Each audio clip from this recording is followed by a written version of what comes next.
Άλλο ένα παρακολουθητικό συγχαρητήριο στο κέντρο της Θεσσαλονίκης για τα σοβαρότατα προβλήματα που υπάρχουν στον χώρο της παιδείας. Πέραν των τρεχόντων, αυτά που είναι η μεταφορά μαθητών, η έλλειψη καθηγητών και υποδομών για την παιδεία, υπάρχει ένα σοβαρότατο ζήτημα με αυτό που ισχύει για το νέο Λύκειο από την περσινή χρονιά, τα παιδιά της πρώτης ηλικίου με την Τράπεζα Θεμάτων.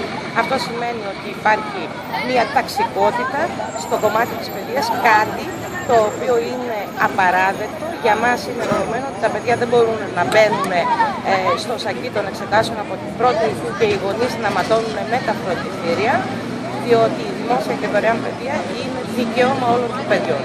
Κυρία Μανατίδο, αν και υπήρξε κάλεσμα ακόμη και μέσω Facebook τα παιδιά μεταξύ τους, συμμετοχή δεν υπάρχει. Να πούμε ότι έπεσε η σελίδα από το Facebook με παρέμβαση του Υπουργού Παιδείας. Από εκεί και πέρα υπάρχει μια τρομοκράτηση. Βλέπετε ότι έχουμε ξυλοδαρμούς μαθητών στην Αθήνα, αυτά έχουν καταγγελθεί.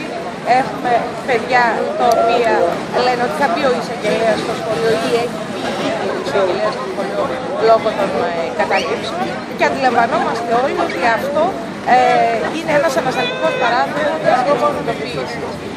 Από εκεί και πέρα όμως, νομίζω ότι τα παιδιά έχουν δικαίωμα να κινητοποιούνται όταν μπροστά τους είναι ένα αβέβαιο μέλλον. Ευχαριστούμε πολύ.